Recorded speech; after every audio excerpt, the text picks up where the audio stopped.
in a world that's falling apart.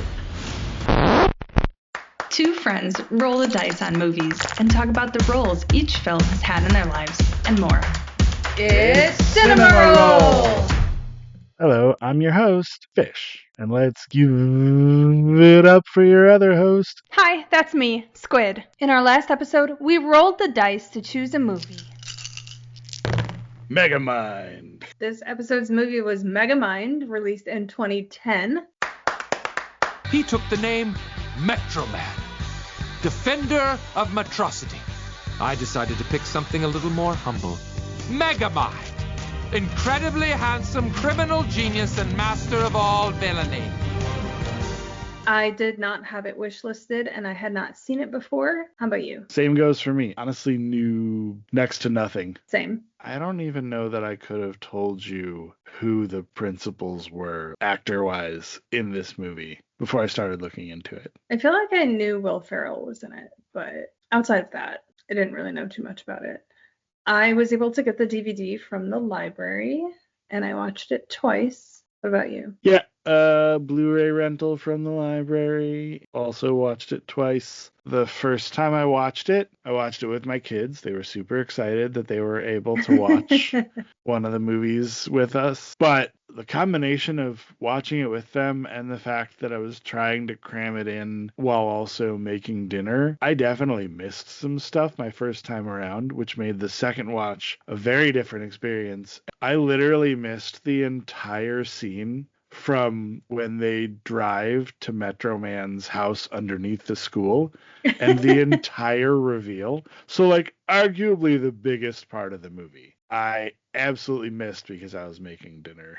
And I was like, I won't really miss anything. It'll be fine. I mean, it's a silly thing to say for my first time watching a movie, but I was like, this seems like it'll be an okay time to get up and go just, check on the stuff on the stove. And I was in there long enough to miss that entire section. Amazing. I watched it the first time and kind of was screwing around my phone a little bit. And I missed a couple of things, but nothing like dialogue or any of the music. But I definitely fully watched it on my next watch and was like, I don't remember this. So that was kind of interesting. What did you pay attention to in this one? I got to pay attention to the casting. I paid attention to the marketing, which proved to be actually a little bit more interesting than I thought it would be. It's funny how that works, right?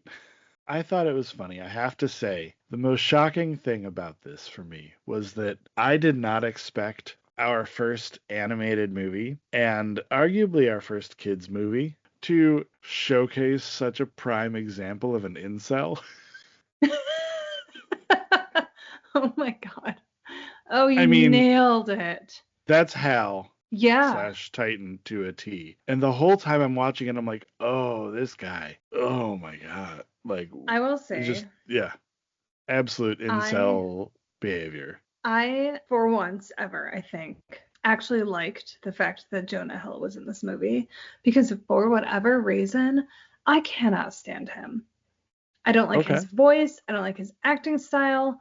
I find him rather unattractive. There's zero redeeming qualities. I think the only movie I maybe kind of liked him a little bit in was You People. I don't even know what that is. He's in that. He's one of the main characters. But I generally, honestly, just kind of hate him. So you're saying this character, somehow that worked for him? Finally felt justified in hating him in this movie is what I'm trying to say. Because he generally plays, in the movies I've seen him in, I feel like he plays characters that are supposed to be likable, and I just do not like him. I found that to be redeeming, I guess. But yeah, quite a few times I was like, oh my God, Hal is gross. No question. Also, as kind of a general note on this movie, I feel like I found myself not feeling like it really grabbed my attention throughout the entire thing, which led me to keep thinking of other movies and making lots of comparisons and or asking lots of questions that are really unimportant, but made me feel like, I don't know, just kind of like my mind would stray pretty often during this movie. It's kind of funny that you say that because I started immediately, more or less, tracking references or parallels that I caught. I have 16 things that I thought of that reminded me of either other superhero universes or other movies or video games or TV shows. And I would love to go through this list with you and see what you think. Before we do it, I have a question that is related to that very concept, which is, how many things did you catch in this movie relating to movies we've already covered in this podcast? There's things we've talked about not relating to specific movies, but I think 2 discussions we've had. Because there are 4 very specific things in this movie that tie exactly back to movies we've covered, 2 of which are literally from the last movie we just talked about, Kill Bill. Yes. So first of all, I'll do the Kill Bills. This is the second movie in a row that we've watched featuring a quote about revenge being best served cold. Kill Bill had that in the very opening. Yeah, and you're right. That was also in Megamind. Justice is a non-corrosive metal. But metals can be melted by the heat of revenge. It's revenge, and it's best served cold. The other Kill Bill, this is the second movie in a row with something called Black Mamba. Bring out the Black Mamba. Oh, yeah. We have Totally to say is. it right. It's not just Black Mamba. It's The Black Mamba. Correct. But yeah, so his outfit when he fights Titan, Yes. right, or his robot suit or whatever, is it the outfit or is it the robot it's suit the that's cape. Black Mamba? It's It's just the cape. the cape. Okay. Gosh, it's All a right. good thing you didn't study fashion in this one. It is a good thing. Well, maybe I would have known the answer to that had it I been kind my of wished focus. I had, honestly. Well, we I can picked talk up a about couple it of anyway. things we'll talk about later. So that was the 2 from Kill Bill. And then the other 2, this was the second movie we've covered with a character carrying around a boombox, because we did Yes. that in Do the Right Thing. And this is the second movie, I don't know if you caught this, with the Ark of the Covenant in it. I did, and I forgot to write it down, but I did on my first watch catch it. I think it's pretty crazy that we've only done 10 movies to date. And somehow we've seen the Ark of the Covenant twice. We've seen characters walking around with boombox twice. We've had Black Mamba twice. And we've had their quotes about revenge being best served cold. That is kind of strange. It's a lot of coincidence for 10 movies. Yeah, when I saw the Ark of the Covenant, I was like, oh, he raided the warehouse that waits. That's where you got that, clearly. Yeah, so I noticed so many references. And I'm glad I didn't step on your list with any of those. No, you didn't, which is kind of interesting. I'm sure you picked up on some of these too, but the first reference was Superman when his parents sent him away in a pod as their planet is being destroyed. Then Batman and Wonder Woman in the car. The car he has, his invisible car, kind of looks like the old Batmobile, and then it turns invisible like Wonder Woman's jet. I picked up on a couple of X-Men things, most notably the prison for gifted criminals. Mm-hmm. Metro Man walking on water like he's Jesus. I thought was funny. Austin Powers, Dr. Evil and Mr. Bigglesworth, when he sits and strokes his little robot dog thing. But In really, his chair. you can take that back further to Inspector Gadget. That's true. Although the cat wasn't on his lap in Inspector Gadget. It was usually next to him, I think. Is it? I think so. I'll trust I you. don't know. I thought there was a bit of a crossover between Star Wars and The Godfather in Space Dad. The training montage was very Donkey Kong. Titan's outfit in the training montage had to have been taken right from Rocky. I've never seen it, but I'm pretty sure it was. I super appreciated the white news van heading into the city with cars lining the route out of the city and people slowly walking. It was almost an exact replica of the Walking Dead, where Rick is on the white horse heading into the city. Oh, okay. On the empty road, I think in the first episode. I thought the TV and stereo setup that Titan had was torn right out of Breaking Bad when Jesse gets his TV stereo setup and just sits there playing video games. I felt like that scene was pulled right from Breaking Bad. I thought there was a little bit of King Kong when Megamind is in the top of the tower in his big suit.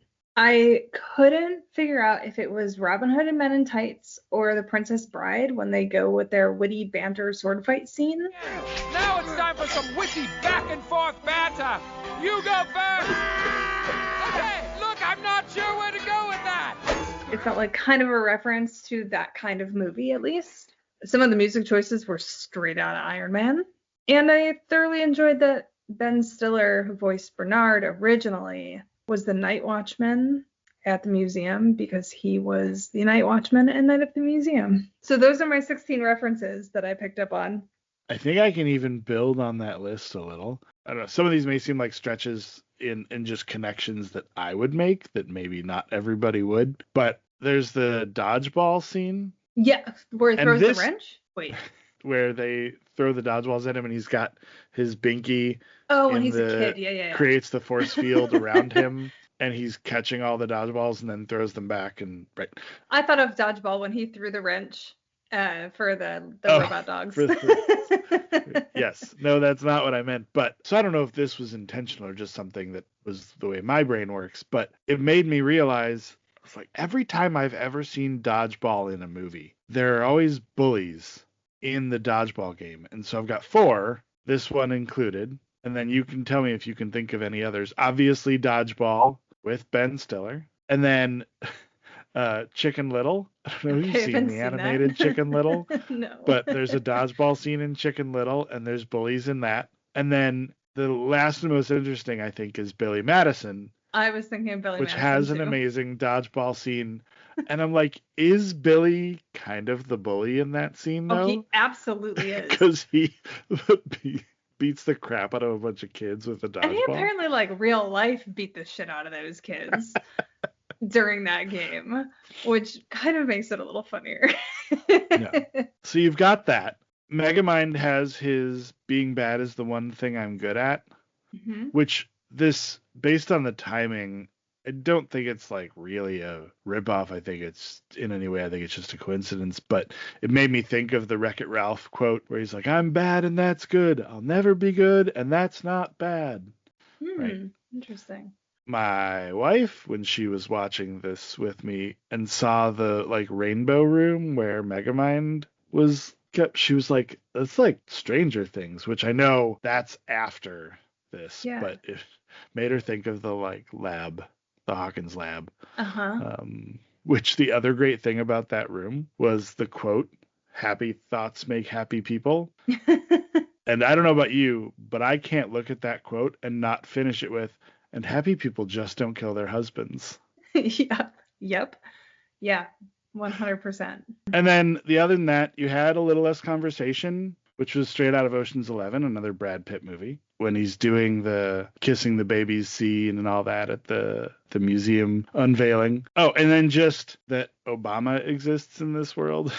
Oh my God, I love those posters. The No You Can't posters. And so much. Karate Kid exists in this world because you've got the Mr. Miyagi poster. There was a lot of Superman stuff in here. I mean, you've got the reference near the end of like, I bet he's in like a solitary fortress or whatever he says, like the Fortress of Solitude reference there. And then, I mean, and that's intentional. The Superman stuff is definitely something they meant to do.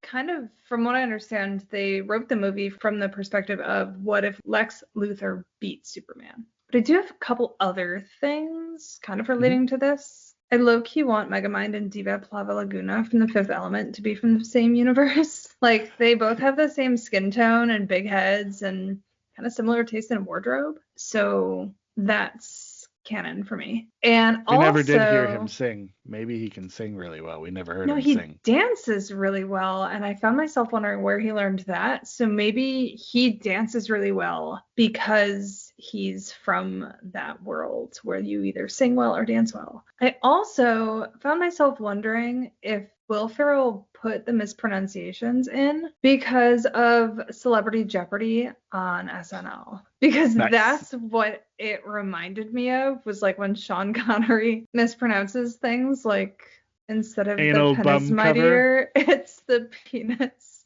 mightier. Or anal bum cover. Yes. So I wonder if he did that because of those mispronunciations, because they're so funny. So yeah, that was it. on all that, I think. Oh, the thing about dingoes being good with babies. Yes. You get the Seinfeld reference. I forgot there was that one too. And then I guess also the other note that I had that kind of falls under this category is that I felt like Metro Man's museum, when the curtain was up, just looked like the Incredibles logo to me. If you look at a picture of the Incredibles logo, and then you look at the Metro Man museum when he's got the curtain, the gold curtain up, it looks like the eye in the middle of the logo. The color's not right, but like just the... Oh, I see what you're saying. The like, yeah, I can see that. It's like a circle at the top and then straight down the middle. It's kind of like the eye. So yeah, it was really fun to kind of spot all these references, intentional or not. Well, and then you mentioned with the Superman thing, Marlon Brando was Superman's dad in 1978, was Jor-El in the 1978 Superman. So the fact that he sounded like Marlon Brando as Space Dad was intentional. Oh, interesting. As well. Okay. Why did he kind of look like Liberace as Space Dad? that I can't explain. And actually, I'll do this now. It's a very short note, but I was confused by that whole thing because his watch only did real people, and it did their voices if it heard them, and it did their faces if it like was with them or saw them or something. That means that Space Dad person has to be somebody he knew at some point, maybe dressed from his like planet. That. I don't know. Dressed like that and talking like that, like. Although I did notice when he was Space Dad, he was kind of like had this like blue glow about him that he didn't have when he was anybody that he'd actually scanned. So I wonder if it was like a conglomeration of different things, maybe from media that Minion like built, because Minion is smart enough to have built a hologram of a non-existing person into the watch. I feel like if they had enough data. I also feel like he was intentionally changing his voice for that one because he changed it back to his regular voice. And I don't think he did that as the Warden. True. I will accept all of that because it sounds legitimate and probably real. But now that you've said all of this with the glow, my headcanon is that it's some like fairy godmother type character from his home planet that visited him at some point. Well, it's kind of funny you say that because at first I thought that's what it was because it gave kind of fairy godmother from Shrek a little bit. It really does. And then he started talking and I was kind of confused. And I think my exact phrasing in my notes was, what in the Liberace Godfather is this? Because it was just so weird, which made it funnier. I thought it was a really funny bit. So. And while we're on the topic of voices and stuff too, do you feel like Megamind talks like Sheldon from Big Bang Theory? Maybe a little bit. Yeah, I didn't watch enough Big Bang Theory, I don't think, to really know. But I can kind of see that. He definitely had like an interesting cadence, and this movie was a really interesting, to get super deep for a second, a really interesting take on nature versus nurture for me. You know, two babies arrive at the same exact time. One ends up in a rich white household full of privilege, and the other ends up in prison, where they were allowed to keep a blue baby for some reason. And even though they end up at the same school for a bit, the way they're treated is so differently. Like, was it nature that they were supposed to end up good and evil like that? Or was it how they were raised? And the movie kind of plays on that it was how they were raised, except for at the end, Megamind ends up the good guy. So was it? Like, his father very clearly was going to say you were destined for great things before the hatch door shut and he couldn't hear it. But you also don't know what those great things are in the minds of his parents. Was he destined to be a great villain, or was he destined to be a good guy? So I thought it was a really interesting nature versus nurture take. But it was the fun, lighthearted movie that we really needed to see. It really was. With a great soundtrack, by the way. It wasn't, we have been,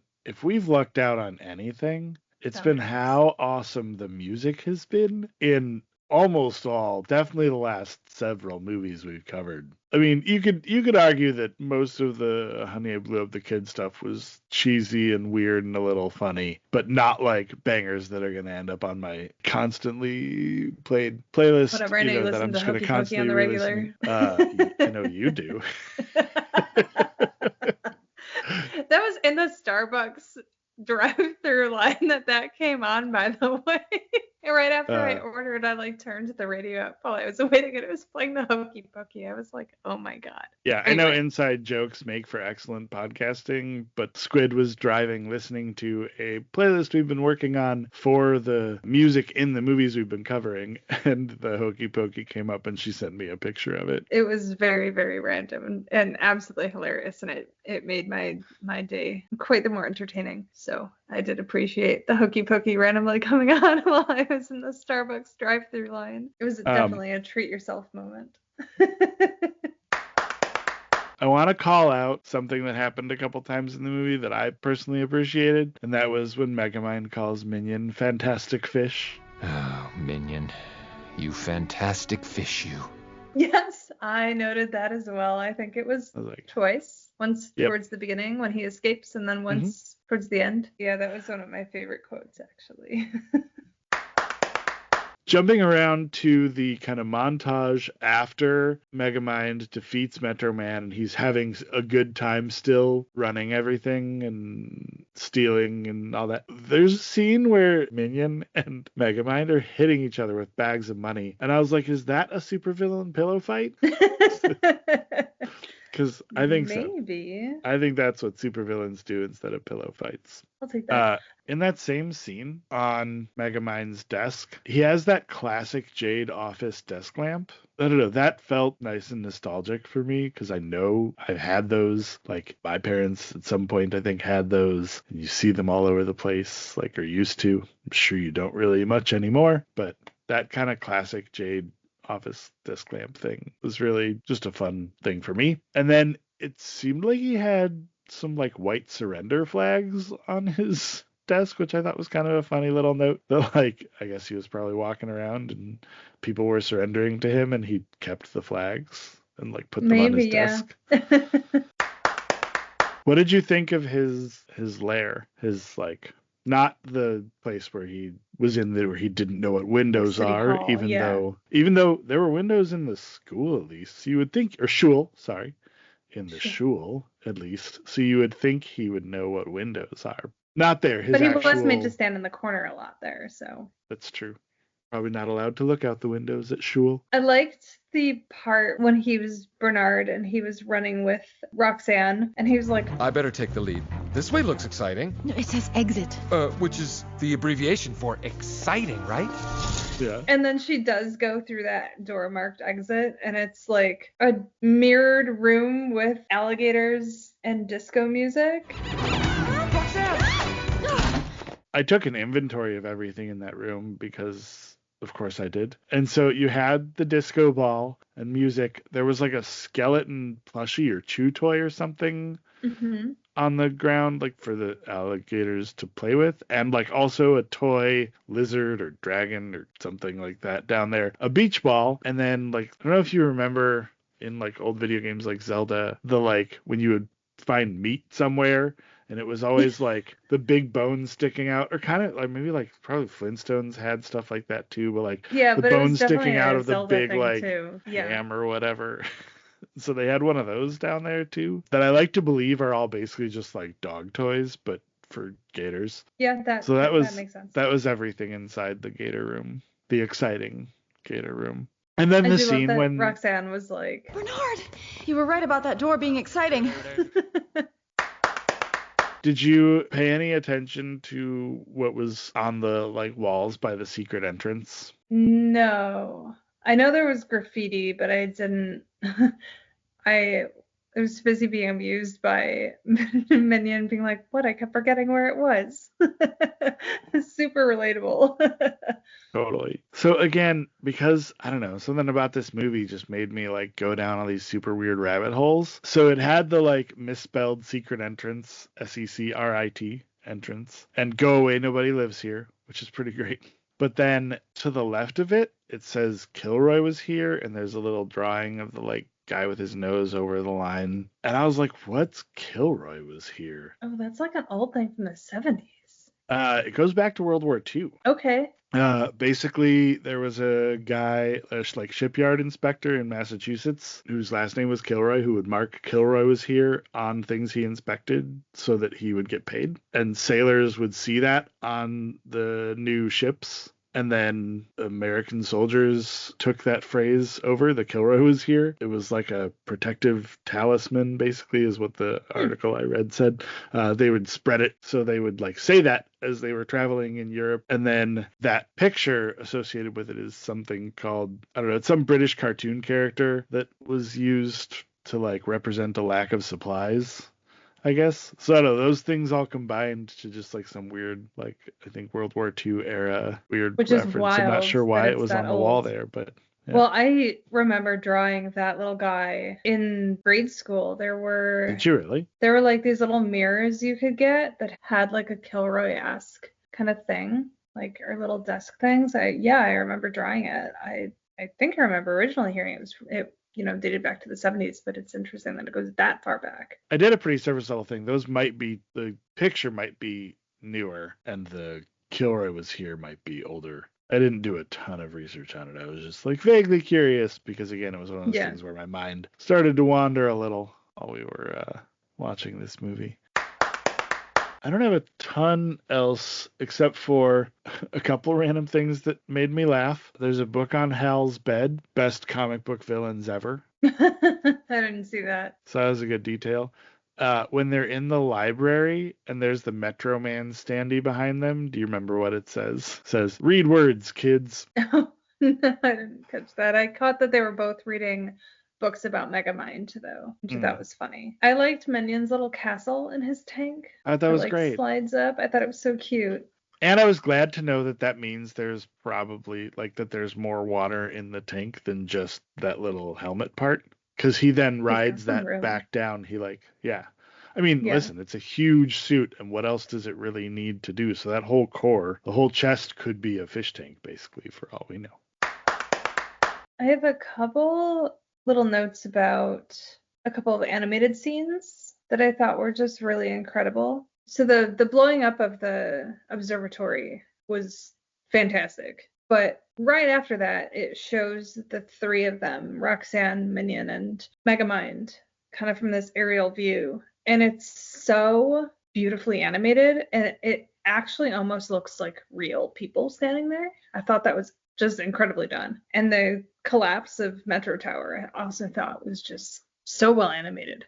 When I think it was the one where the windows blow out also, when Titan takes off. And speaking of Titan, when you were taking your notes, how did you spell Titan? Other than when I was spelling it the way he spells Titanville, Tighten, I was spelling it Titan. Right. So it is supposedly actually spelled Tighten, not Titan. Because he's dumb and never learned how to spell it. Right? Megamind? Or Hal? No, Hal. Megamind is the one who says, when he's like, well, what's the T for? Megamind, as Space Dad, says, it was the only name I could trademark. Which means he trademarked Tighten, probably because Titan was already trademarked. I misinterpreted that. I just assumed it was because Hal was so dumb that he heard Titan and was like, it's TIG. Listen, who could ever know? I didn't think of it that way, but you know what though? You might be right, because when they zoom out at Roxanne's, it's spelled Titan. And I did think it was interesting that she used the same hanging card system that Megamind used. And at first I was like, oh, it's so cute that they're using the same system. And then I, on my second watch, realized that that was one of those things I kind of missed. She had taken photos of it while she was at his lair. So she was duplicating it exactly, instead of pinning the photos up and using red string to connect them or whatever, on bulletin boards. But I did think that was kind of a cool way to show that. But yeah, you're right. So maybe it is spelled Titan trademark, but he spells it Tighten because he's dumb. I like to think so anyway. Also, I have a little fashion note in addition to I have a couple. Okay. Actually, one of them is that I kind of want Megamind's pajamas. They were cool. They were really cool. With those little angry face slippers. But also I thought it was kind of funny that they put Roxanne in this blue A-line sleeveless dress with black flats, because later in Date Night, she wears basically the same exact outfit. I verified it. Oh, does she? Yeah. So I just thought it was funny. It's a little bit of a shame you didn't get to do color theory on this one, only because there's like a whole thing with her, the color of her dresses. Because she starts out wearing red for Metro Man, and then like has purple, I think, in the middle of the movie, and then ends up wearing blue to like signify her love for Megamind. That's not something I came up with. I'm not that clever. It's something I read. But while we're on your fashion thing, the two notes that I had, one, when Megamind is wearing Black Mamba. The Black Mamba. The kind of cowl area reminds me of Yzma from The Emperor's New Groove. The way it's like splayed out like that. Yeah, when it gets like shredded, is that what you're talking about? Yeah. Yeah. And then also love that Black Mamba. The Black Mamba. Has a theme song and comes with guyliner. Yes. And powder on his cheeks. Yes, also powder. Right. It was really funny. How many capes do you have that have theme songs? None. But perhaps should I should look into that. Yes. To be fair, I don't know how many capes I have. It's at least 2. It's like, I know you have more than I do. Because my count is 0. Only because I don't know where the one from. Well, I don't know where the one from my bachelor party is. We're not explaining any of this. We're just gonna let it ride. I wore a cape to my bachelor party. What? Yeah, no, I know. I was there. No, I was not there. My alter ego, Ray, was there. Ray was there. And that we won't explain. Definitely not. Anyway, I also kind of find it funny that Minion's thing, when he was like, I'll just pack my thing and go. He packs just a can of fish food in a lunchbox. I didn't catch what was on the lunchbox, though. It was cute and sad. I don't know if you did. I didn't see what was on it. I did not. And I didn't pause. I was watching on the PS3 again and backtracking a little bit to how we watched. Very excited because I have very good news. I have acquired a DVD/Blu-ray player courtesy of my aunt, who won it on an online auction for $4. She tested it. It works. It works with their TV remotes, which means it should be pretty easy to use. And it came with an American Girl DVD inside it. Ooh. I was like, we're not even rolling for the next movie. We're just a couple other random things. One is, I forgot to mention this earlier, but during the Metro Man ceremony at the museum, when the cops are shooting in the air, my daughter just straight deadpan was like, that's a really bad idea. Those bullets could fall on people. Yes. She's not wrong. She's not. Not wrong. I really liked the parallels in that scene, like exact parallels between that scene and then Megamind's scene of the same later. They both bust through a wall, and the first thing they say is, all right, put your hands in the air. And then there's a guy in the crowd blocking someone in a tan trench coat, and a man says, hey, my kid can't see. And then the person in the trench coat turns around, and at the beginning it's Minion. And at the end, it's Metro Man. I just thought it was kind of cute. I also really liked, on my second watch, I noticed that the backstory kind of tells you how things are going to end. He uses the dehydrator, and he dehydrates Minion at the beginning, and then brings him back with literally just a drop of water. And then Minion pretends to be dead and comes back to life. At the end, he uses the dehydrator to dehydrate himself and fall into a pool of water. And then Minion pretends to be dead. And I just thought it was kind of cool. Yeah. I had written down Chekhov's rehydrating animated objects. I always kind of like when that's in a movie, when there's like some things that you can look out for on a second watch and be like, oh, we could have known that from the beginning. Yeah, like foreshadowing stuff. This movie starts out with 2 pretty common tropes. You've got just general narration, but also it was one of those, let me tell you how we got to this point things, where it's like the first thing you see is not the beginning of the movie, not the beginning of the story. It is something that's happening almost at the end, and then you have to like back away. I mean, he backs up literally to when his planet is getting sucked into a black hole.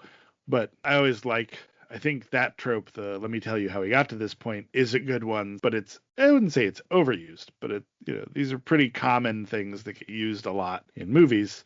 And so to then also have, built into that intro anyway, that kind of hidden existence of how the movie's going to end. And even in that direct scene where he's falling, so you don't have to be worried about him falling to his death if you know that going into it. Another deep dive I decided to do, I had said to myself while watching this, I'm sorry, Mr. Goody Two-Shoes with the rich parents goes to public school? I don't think so. But then I said, where does the phrase Mr. Goody Two-Shoes come from, or Goody Two-Shoes? And so, of course, I decided to go look into that.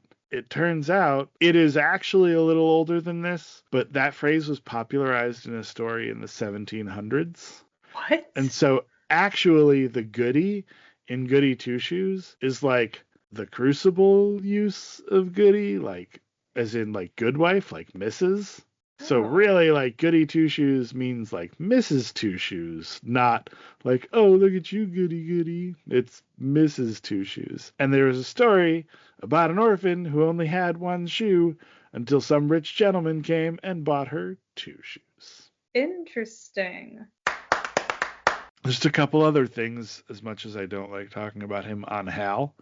Because, first of all, he has that whole thing where he's like trying to invite her over and he's like, I got a bouncy house. And this was my favorite line of his was, Chicks don't like bouncy houses, they like clowns. I wrote that one too. But I said it was the funniest way to show how out of touch Hal was. And then so you go to his apartment later, and first of all, he did not have a bouncy house. You couldn't fit a bouncy house in there. No, couldn't in a even fit studio his bed apartment in with there. a Like, Murphy bed. Yeah. right. And like, let's say she had come over. What was his plan? Because not only was that place gross with like pizza boxes and stuff everywhere, but he's got a poster of her up on the wall. Oh, I didn't catch that. You didn't? Oh, yeah. No. He has a poster of her up on the wall. What's his plan for her not being super creeped out when she comes over if she had said yes? And then the last note really on Hal is just doubling back to the first thing I said about him. The perfect, like, quote to show you just how much of an incel he is when Megamind as Bernard is standing there and he's like, Who are you? Oh, this is Bernard. He's my partner. Partner? Yes, partner. Well, look, partner, I'm her partner. She doesn't know what she's saying. She's been through a traumatic experience. I better take him home. Yeah. there are other incel-y quotes of his where he basically is suggesting that, like, it's everybody else's fault that she doesn't love him. And like his treatment of her when he first introduces himself as Titan, where he's like, This must be very thrilling for you. What do you think you're doing? Oh, am I moving too fast? You're probably right. I should just rescue you a few times before we get all romantic. as reference to her feelings towards Metro Man that she apparently didn't actually have, but his like literal throwing her around just I'm sorry, what were you saying? I couldn't hear you over the sound of me saving your life. Put me down! like, it was just so gross. And like I think every woman has encountered a man like that before in their lives, and it was like almost a little triggering in how gross it was, and like literally overpowering her and throwing her around the city in a very Spider-Man-esque way, by the way. Now that I think about it. It reminded me of the newest Spider-Man movies when at the end of the second one, I think with Tom Holland, he's taking Zendaya and like they're swinging through and she's scared, but it's not a negative like in this. Like, Yeah. she is scared because I would hate it. If Spider-Man were holding on to me and swinging me through the city like that, I'd be like, I'm just closing my eyes and going like this until it's over, no matter how much I liked him.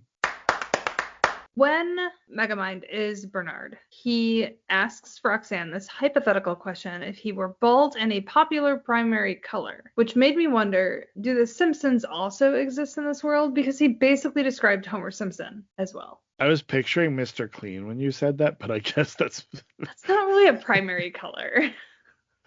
No, it's not. But for some reason, that's what I was picturing. But fair. I just thought it was kind of funny.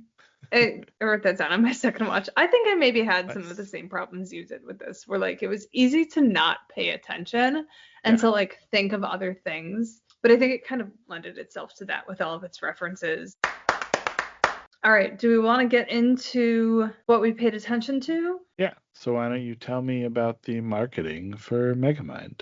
Okay, so I found some really interesting pieces on this. During my first watch, I was kind of snooping through IMDb and discovered that one of the things that they did for this movie, I don't know if they did it or if it was a Will Ferrell thing, but apparently Will Ferrell threw a superhero themed party as part of the marketing for this. They were, I guess, his friends, acquaintances, whatever. There were 1,580 people there It's a lot of dressed friends. up as superheroes. It is. Although I find Will Ferrell extremely likable, so it makes sense. But apparently, Will Ferrell and I have something in common. That party set a Guinness World Record for the largest gathering of superheroes. Will Ferrell and I are both Guinness World Record holders. Well, when you inevitably meet, you can tell him about that. For sure. Will Ferrell, drop me a line. We'll talk. I do have a link to the Getty Images album that I'll put in the show notes because the pictures are super fun. But so the marketing stuff that I found, they did a lot of what I would call typical marketing for this movie. Chase Freedom provided free tickets to screenings in 30 cities to nearly 7,500 cardholders. There were auctions through Chase's Ultimate Rewards program that some cardholders won that got them to attend a blue carpet premiere event. One lucky customer apparently got a free screening of the movie for them and their friends at their local IMAX theater, which is pretty cool. And there were 2 custom animated TV spots featuring characters in the movie for Chase Freedom cards. McDonald's did a Happy Meal program with custom created TV commercials, very typical. They did storybooks with Penguin Books, coloring and activity books from Dalmatian Press, comic books and graphic novels from Ape Entertainment, and a new digital book application from iStorytime.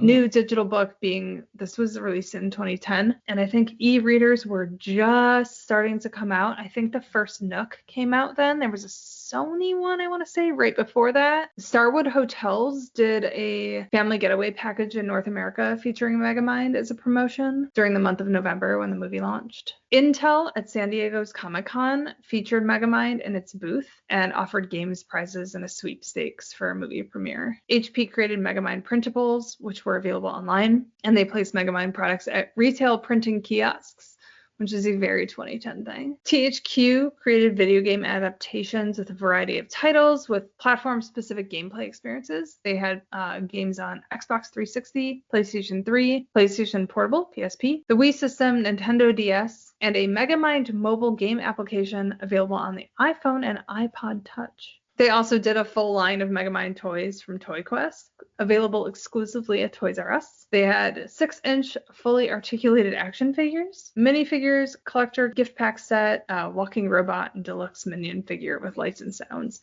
So again, mostly pretty typical stuff. They did partner with Airheads, which I really appreciated. They did special themed 6-packs of candy with 2 new movie-inspired flavors, Mega Cherry and Minionade, and a dedicated TV commercial and online games. But I did discover quite possibly the most dated marketing thing that they did was partnering with Farmville. Oh, no. To promote the film. It was Farmville's first movie partner, and according to an article I found on The Hollywood Reporter, he got, quote, his own mega farm, a themed landmark within the social game that incorporates the storyline and characters of the film. For 24 hours, users can see special branded content from the film, such as a Megamind contraption. 2 special items will be available to players who visit the character's farm, a special Mega Grow formula that helps to instantly grow crops without wilting, plus a collectible decorative item that players can put up in their own farms. I blocked Farmville almost immediately. So this means like nothing to me, but I did find it pretty interesting that that was the crossover that was chosen. Farmville was, I think, kind of the first like viral multiplayer game available on social media like that. Mm-hmm. So it is kind of a pretty cool tie-in. I definitely remember it being the first time I was annoyed as hell by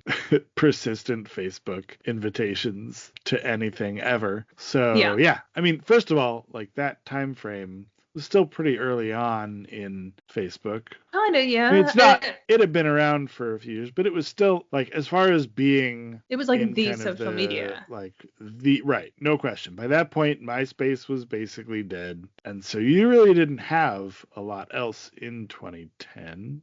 Twitter, maybe. Well, yeah, I mean, no question you had Twitter still, but those are very different platforms back then. Anyway, but what's so funny to me about that whole thing you just did was how many of the things are absolutely unknown today. Farmville, iPod Touches, there were others I can't think of that you said in there, but so PSP. many things. Oh, PSPs, yeah, totally. I mean, like Wii is basically non-existent now. the Wii, the Nintendo DS, like some of those things, like the PSP was not hugely popular. It did not take Toys off R Us. like people wanted it to. Toys R Us was the other one. That was it. Thank you. I was like, okay, kids, for those of you that don't know, an iPod Touch was like an iPhone, but without the phone part. You couldn't make calls or texts. And Toys R Us was a store with a giant giraffe as a mascot. That like shaped our childhood. Used to get the Toys R Us catalog and paw through it and circle the things you wanted for the holidays. But I want to shout out some appreciation to a blog I found called Coloring Children's Consumption, a collection of the marketing tactics used to reach young audiences. It's written by a woman named Amanda, who was a student at the time studying marketing communications. And she did some pretty good coverage on stuff, and it was how I found some more details about things she noted on the website, where she said that there were interactive games, ringtone downloads, which is another thing that like doesn't exist anymore, comic books and ticket listings. There is still kind of a Megamind website up, but it's just like a little blurb about the movie and buy it digitally or buy it on DVD. So it's definitely not the same website that she references. She does talk about the fact that most of the buzz around the film was just kind of created because of who the cast was, which I'll let you talk about. But it was a pretty thorough blog post. In addition to her post, I really only found the photos of the superhero thing. I found 2 articles about the Farmville crossover, but one of them is literally like a paragraph. And then I found kind of the general marketing details that listed all of the kind of boring stuff, the partnerships with Chase and Starwood Hotels and all that. My brain wants to call it Starfleet Hotels, which I know is very, very wrong, by the way. And that's where it talks about the McDonald's and the publishing and Intel, HP, THQ, and Toy Quest. So that's where I found that. But a lot of this other stuff kind of came from this Coloring Children's Consumption blog. So shout out to Amanda, who hasn't updated her blog since 2011, so shortly after this movie came out. But one of the things that she mentions in that blog that's really interesting now, because I feel like this number is very, very, very different now. Dreamworks apparently allocated 10% of its budget to go to online content. I imagine now it's probably a solid 70% of budget to online content, if I had to guess. It's probably vast majority of the budget is online now. I wager that studios, there's social media marketing, there's probably reaching out to influencers, there's website and SEO content. I have a feeling the website that Coloring Children's Consumption blog mentions, the way she writes about it, it sounds like it was almost an innovative website, having interactive games and ringtone downloads and stuff like that. I don't know how normal that was for movies back in 2010. I think the only video or movie website I ever really visited was for the Blair Witch Project. Okay. Which was way before 2010. Definitely not something that is a child-friendly thing, as this blog covered. Anyway, that's pretty much all I've got. Like I said, a lot of this is stuff that, for us, pretty standard marketing stuff. I mean, really, the only thing that kind of surprising to me was the Chase Freedom stuff. Oh, and I forgot the first thing on my list. There was a Megamind rap TV spot that was created. It basically uses footage and some quotes from the movie. I'll put a link in the show notes. Was it on the special features on your Blu-ray? I didn't watch all the special features, so it probably was. I watched it on mine. It was not really worth watching, but at the time it was probably cute and fun and engaging and exciting. So yeah, for the most part, the real kind of groundbreaking things they did was that superhero party and the Farmville crossover. Everything else was pretty run-of-the-mill. Yeah. Do you want to get into what you thought on the casting? Yeah. So as mentioned, I rolled for casting for my focus for this one, and similar to the marketing conversation, a lot of what was out there for this was pretty straightforward. There were a couple things that I was excited to unearth, but it was taken from the top. We all know, if you're listening to this and you've watched Megamind, or at least know something about it, you know the main cast. So we've got Will Ferrell, Jonah Hill, and Tina Fey, and Brad Pitt. I did like the little cameos. I liked Ben Stiller as Bernard, was a fun little thing. J.K. Simmons is great everywhere, and so getting him to be the warden was good. There were a couple other little cameos. I did not know who this was, but when I mentioned it to my wife, she was like, "Oh, you mean Jennifer Aniston's ex? Justin Theroux?" Yeah, that name was mentioned in that blog. Was Megamind's dad. No idea who that was. I don't know who he is still to this day, other than that he was married to Jennifer Aniston. So he played Megamind's dad. I was looking Justin Theroux up today and found out that he was banned from the Met Gala by Jeff Bezos for mocking him in Devil Wears Prada 2. Suddenly, I like him a lot more. Right? Metro Man's dad and a prison guard were played by the director, Tom McGrath. And probably the most fun of the cameos was the two of the school kids were Ben Stiller's kids, Ella and Quinlan Stiller. That's cute. Yeah, it's nice enough when you can do that. Ben Stiller was executive producer on this. Guillermo del Toro was brought in for consulting to make the movie more exciting. Okay. Was the reason they did that. But yeah, that was cool. I will say, I also am a big Will Ferrell fan, but my favorite casting in this was Tina Fey. Hands down. Perfect. She was so good. She was so good, and the character of Roxy really was probably the best part of this movie. Like, that kind of... the fact that she wasn't actually in a relationship with Metro Man, and just, didn't really take too much of Hal's shit and turned him down all the time. She was great, and her character was great. I think Roxy, that when she's sitting there in the fake observatory and she's just calling out Megamind for all of his dumb and and then tired she's like, bad guy tropes. New. And he's like, and spider. into his eye. Even the smallest bite from Arachnus dethicus will instantly paralyze. Oh! Get it off! Ow! It bit me! Give it up, Megamind. Your plans never work. Oh. And his reaction, by the way, very relatable.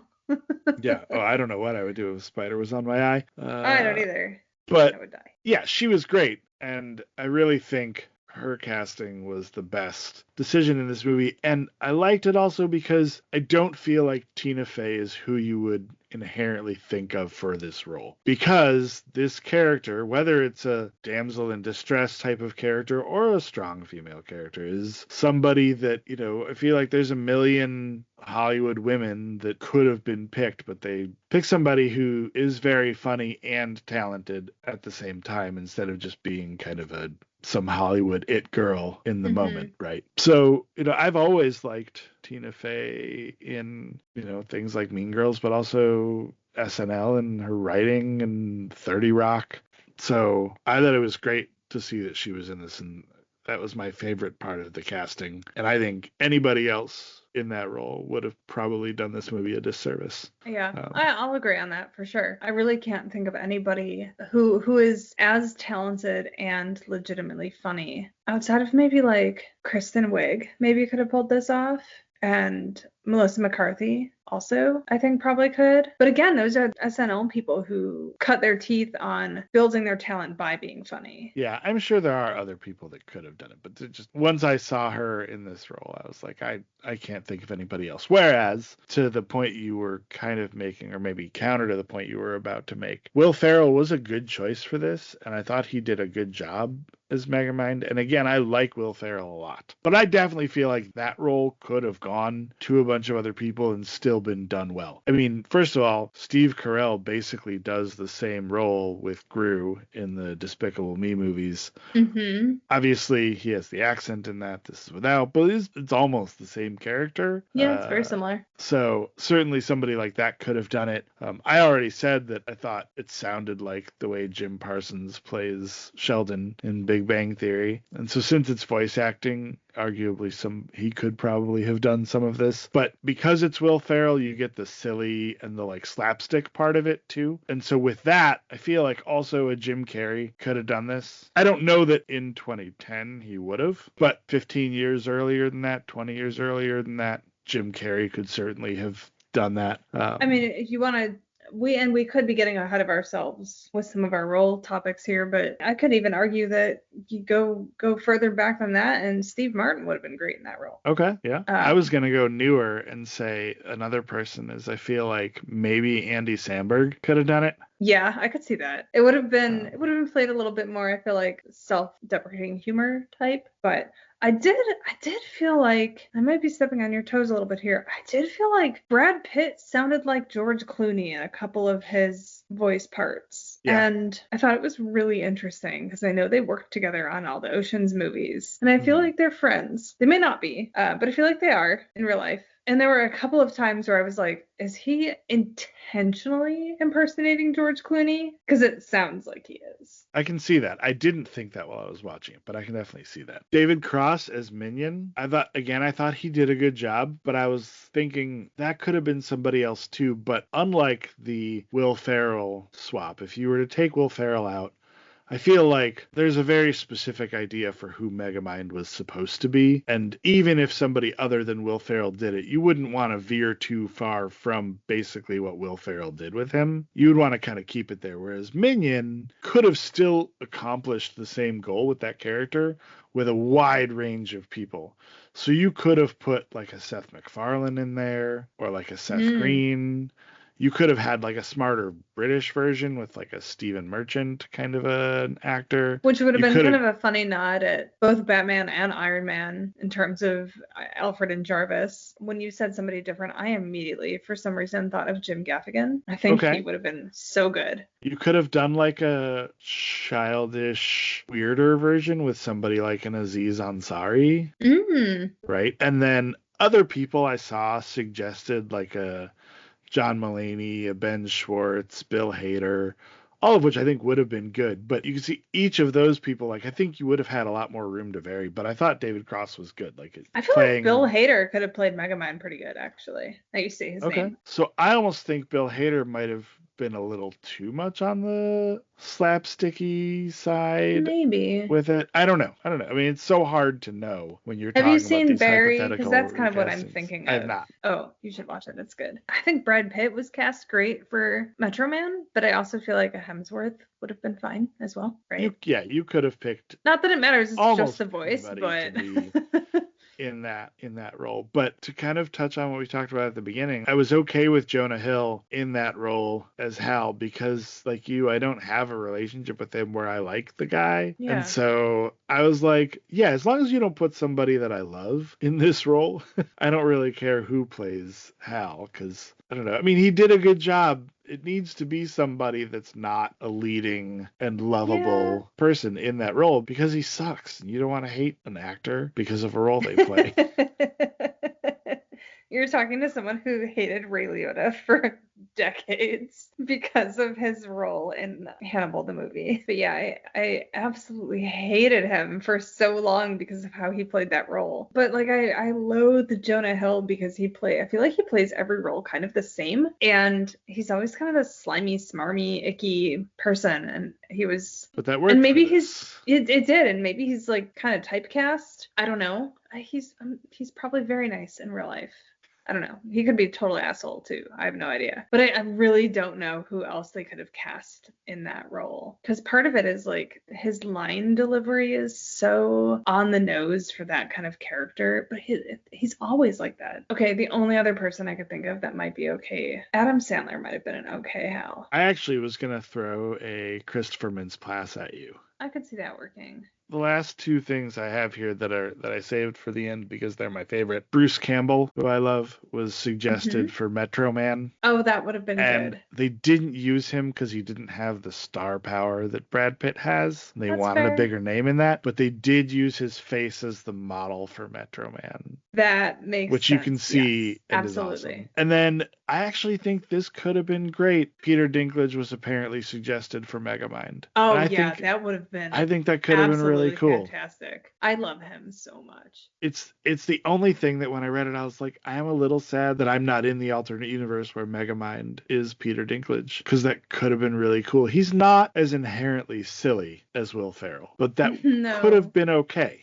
I mean, he's kind of built this career on being dramatic. He's not always super serious, like in Elf. Yeah. He plays a guy who takes himself seriously, but the role is funny. So I think he could have done this. I don't know that the slapstick part of it, like the, ow, my big blue head or whatever. I love that line so much. I don't know that would have carried as well. We'll never know because we won't get a read on that. But I thought that was good. The other one that I saw was there was potentially a line on Jason Bateman being in the Megamind role, and I like Jason Bateman, but I'm not as sold on that because he's very good in Arrested Development, and I liked him in Ozark, but I feel like he's got a voice, just one, and I don't think it's really something that would have, I don't know, I don't think that he would convey the kind of lonely, smarter than everybody else. I feel like when he's in Arrested Development, he's surrounded by a whole bunch of crazy, and it's exasperating. And that's where he shines in that, right? That's like the same in Horrible Bosses. And it's really all about him reacting to others and the way he reacts to others. Yeah, Ozark too, right? The circumstances that happen to him.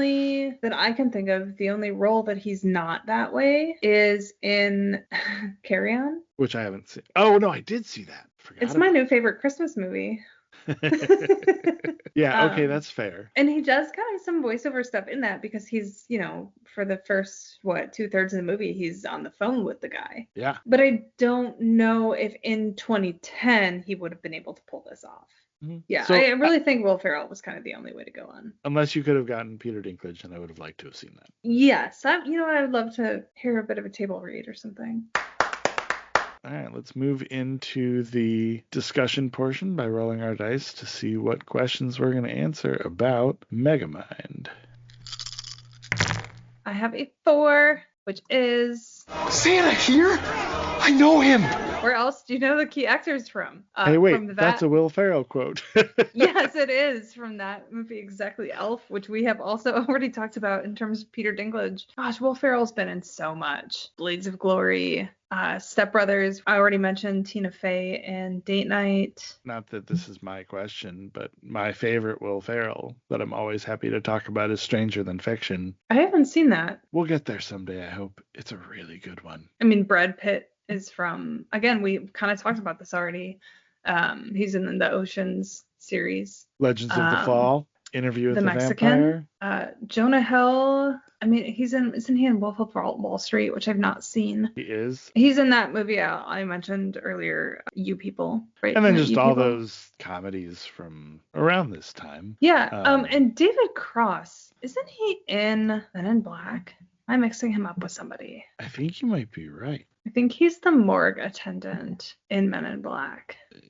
You are correct. That's probably all I recognize him from, honestly. Yeah. I mean, you already talked about Tina Fey and...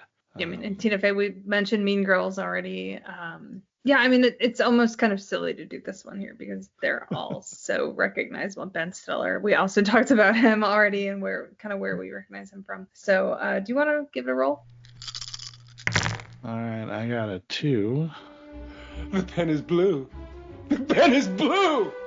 The goddamn pen is blue! Any favorite lines, and I'm so glad I didn't go through them all because... Me too. Yes, I have several. We did... Oh, my giant blue head! I love that line.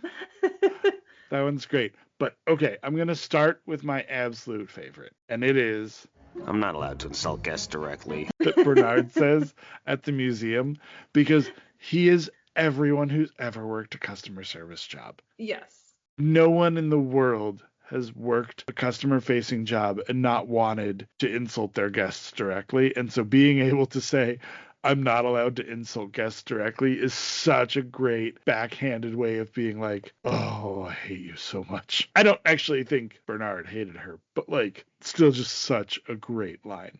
And then I had Oh, girls, you're both pretty. Can I go home now? is a good line. The whole conversation that started about revenge being best served cold, and then him being like, But it can be easily reheated in the microwave of evil. Well, I think your warranty is about to expire. Maybe I got an extended warranty. Warranties are invalid if you don't use the product for its intended purpose. it was just such a brilliant exchange. I thought it was absolutely hilarious, and it was definitely something that probably went over the heads of a lot of kids, and was, I feel like, written more for the adults watching, and I thoroughly enjoyed that whole exchange. Right. And then you had the being bad is the one thing I'm good at. Also, when they were like, unsheath your churros. Okay, did you feel like that was one of those things maybe shouldn't be in a kids movie? 100%. That was Okay, like, cool. Me too. definitely adult humor that I Uh-huh. The thing you're here for. I thought it was so great. The same with the forget me stick. Well, use the forget me stick. Oh, right. When they said the forget me stick, they were like, use the forget me stick. I was picturing like a Men in Black kind of thing, and it was just Right. like a bat. Just a club to hit you with. Yes, with forget me stick written on it. I also legit laughed out loud when the little robot dogs are chasing Megamind when he's Bernard, and he's like, it's Daddy. I loved that so much. Yeah. I that was also, good. it's not really a favorite quote per se, but the in case of emergency button ejector thing shoots him out of the robot's butt. Uh-huh. That's like a great combination of little kid humor and adult humor. And Hey, let's, some things appeal to all ages. like farts. Let's chalk it up as a fart joke in this one. I also really liked when they find out that Metro Man is alive, and Roxanne is like, You left us in the hands of him!